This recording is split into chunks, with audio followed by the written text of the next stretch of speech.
देखो, तो पलवा की कैपिटल कौन सी थी? कांची थी, ठीक है। इन्होंने काफ़ी ज़्यादा टेम्पल ब्यूटीफुल बिल्ड किए और 9th सेंचुरी में क्या कहते थे, ये डिफीट हो गए थे।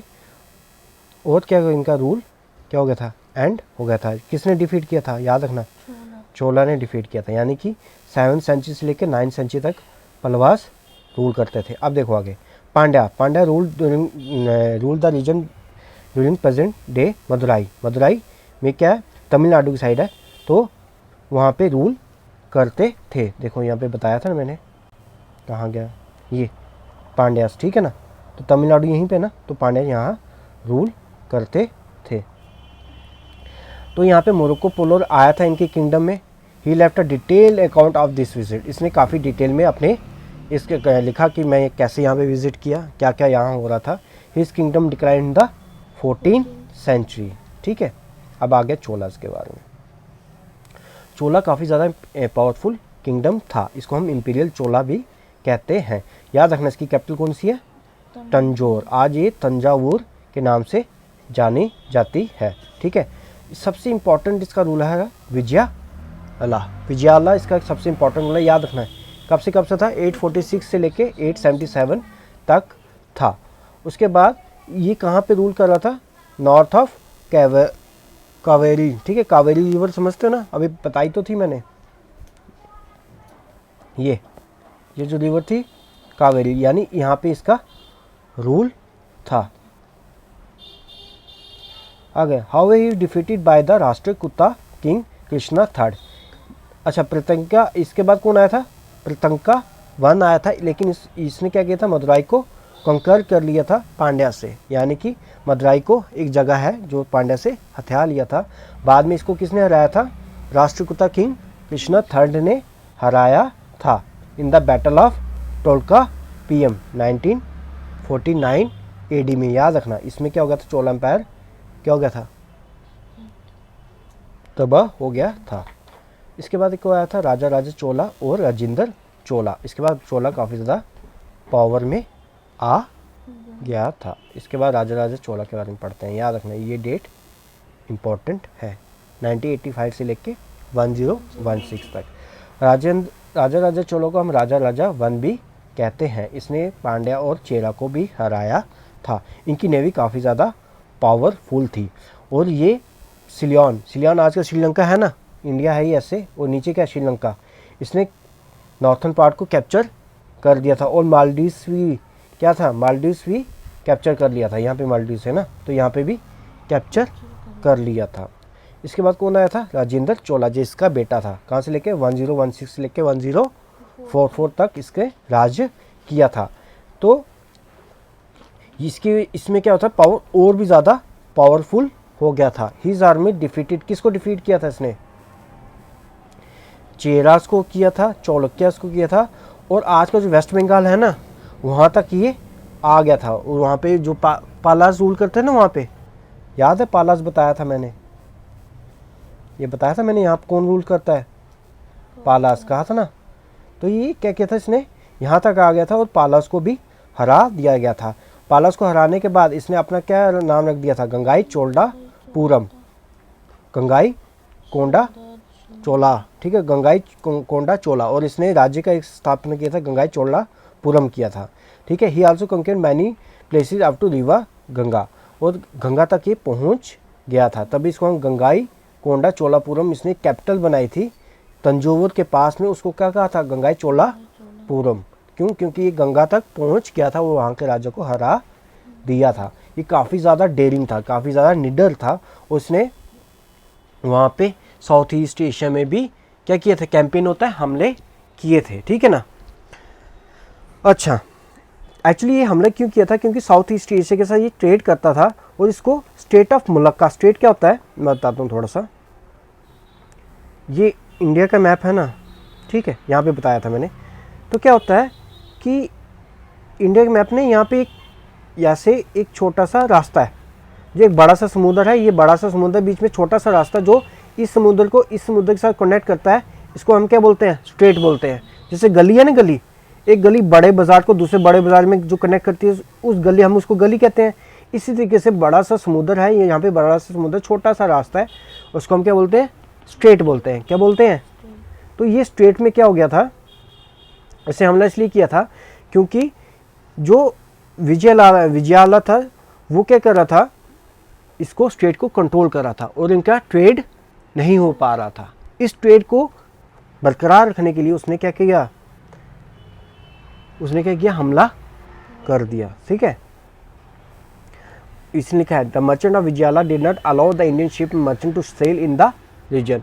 वो इंडियन मर्चेंट को अलाउ ही नहीं करता था वहाँ ट्रेड करने के लिए। मैनी ऑफ द मर्चेंट मतलब चोला किंगडम के जिन मर्चेंट क्या होते हैं, जो ट्रेड करते हैं, जो यहाँ का सामान दूसरी कंट्री जाके बेचते हैं, उसको क्या बोलते हैं हम, मर्चेंट बोलते हैं। उसने क्या कहा, उसने चोला को, राजेंद्र चोला को, ये हमें ट्रेड नहीं करना था, हमारी हेल्प करो। तो इसलिए उसने क्या किया था, उसने श्री विजयाला किंग को हरा दिया था। और वहाँ पे उसके बाद क्या होता है, हराने के बाद इनका ट्रेड चाइना के साथ बढ़ गया और वो क्या हो गए, और भी वेल्थी हो गए। ठीक है, राजेंद्र चोला के बाद उसके बेटे भी आए, वो भी आगे पीछे अपने साथ वाले किंगडम के साथ लड़ते रहे। इसके बाद क्या हो गया, वो वीक हो गए और क्या हो गए, डिक्लाइन हो गए। कब, याद रखना, 13th सेंचुरी में। ठीक है, अब देखो चोला भी बहुत ज़्यादा ग्रेट थे, इन्होंने टेम्पल बनाए थे द्रविडियन स्टाइल। एक होता है, दो स्टाइल होते हैं, एक होता है द्रविड, ठीक है, एक होता है नागरा स्टाइल। आप जो ये नॉर्थ इंडिया, ये नागरा स्टाइल कहाँ होता है, नॉर्थ इंडिया में। द्रविड स्टाइल कहाँ होता है, साउथ इंडिया में। जो नॉर्थ इंडिया के टेम्पल है ना, वो साउथ इंडिया के टेम्पल से अलग है। ये इस स्टाइल में बना ना, इसको हम बोलते हैं नागरा स्टाइल। जो साउथ इंडिया में बनते हैं उसको बोलते हैं द्रविड स्टाइल। ठीक है, या आगे जाके बड़ी क्लास में पढ़ोगे, 11th क्लास में। ठीक है, अच्छा, तो ये कौन से द्रविड स्टाइल में इन्होंने क्या बनाए थे, टेम्पल बनाए थे। जैसे बृहदेश्वर टेम्पल, याद रखना कहाँ है, थंजावुर में। ये पूछेंगे बृहदेश्वर टेम्पल कहाँ है, थंजावुर में। वो किस स्टाइल में बना है, द्रविड स्टाइल में बना है। और ये टेम्पल के साथ साथ ये स्कल्पचर भी बहुत ज़्यादा अच्छा बनाते थे। ठीक है, स्कल्पचर जैसे कि नटराजा का स्कल्पचर है, जो लॉर्ड शिवा का स्कल्पचर, ये इसको क्या बोलते हैं, नटराजा का स्कल्पचर है। ठीक है, तो ये बहुत अच्छे स्कल्पचर भी बनाते थे बिल्डिंग के अलावा, और इमेजेस भी काफ़ी अच्छी अच्छी इन्होंने बनाई थी। ये लैंग्वेज और लिटरेचर को भी क्या करते थे, संरक्षित करते थे, यानी कि उनके पॉइंट्स को क्या करते थे, पैसे देते थे उनको। कौन कौन सी लैंग्वेज को बचा के रखा, कौन कौन सी लैंग्वेज को पैट्रोनेज किया, तमिल, तेलुगु और कन्नड़ा। और इनके काफ़ी ज़्यादा क्या किए, इन्होंने वर्क भी ट्रांसलेट किया, यानी एक लैंग्वेज से दूसरी लैंग्वेज में। यानी कि जो हिंदी का होगा रामायण, वो किस में ट्रांसलेट कराया, तमिल, तेलुगु और कन्नड़ा में करवाया था। अब देखो क्या होता है, जैसे हमारे क्या पहले क्या होती है, स्टेट, पहले क्या होती है हमारी कंट्री, कंट्री के बाद क्या होती है छोटी छोटी स्टेट, स्टेट के बाद नीचे क्या होती हैं, डिस्ट्रिक्ट, डिस्ट्रिक्ट के बाद क्या होता है हमारा, डिस्ट्रिक्ट के बाद क्या होती है, विलेजेस। इसी तरीके से सबसे बड़ा इनके क्या था, मंडलम, मंडलम के छोटा इन्होंने क्या किया, वलानाडु, वलानाडु क्या था, छोटे छोटे विलेजों का समूह। अगर 12 विलेज हैं उसको मिला के एक क्या करते थे, वलानाडु कहते थे। ठीक है, 4-5 वलानाडु बन के क्या बनता था, मंडलम बनता था। समझ गए। अच्छा, तो विलेज सबसे छोटा यूनिट था। आज भी क्या हमारा विलेज सबसे छोटा एरिया है ना, यूनिट तो क्या होता है, सबसे छोटा एरिया, उससे बड़ा डिस्ट्रिक्ट, उससे बड़ा स्टेट, उससे बड़ा कंट्री। यहाँ पे सबसे छोटा विलेज, उससे बड़ा वलानाडु, उससे बड़ा मंडलम। ठीक है, और देवर मैनी टाउन्स, और जैसे हमारे टाउन है ना, तो टाउन्स को क्या कहते थे, नगरम कहते थे। क्या कहते थे, नगरम। ठीक है, जैसे कि तंजावुर, कांची और पुहर। ये बताएंगे, पूछेंगे कि नगरम कौन कौन से थे, तंजावुर, कांची और पुहार। और यहाँ पे क्या होता था, विलेज की असेंबलीज भी होती थी, यानी कि विलेज के लोग खुद आके अपना एक छोटा सा नेता चुनते थे। तो उसको क्या बोलते हैं, सेल्फ गवर्नमेंट। ये हमें चोला एडमिनिस्ट्रेशन में देखने को मिलती है। कौन कौन से थे, ऊर और सभा। जो विलेज असेंबली थी कौन कौन सी थी, वे ऊर और सभा। पहले वाले जो थी वो विलेज आपस में करते थे, और लेटर वाले थे सभा। इसमें क्या करते थे, जो अडल्ट लोग, जो जवान लोग थे, वो अपनी सी छोटी सी एक ग्रुप बनाते थे, उसको क्या बोलते थे हम, सभा।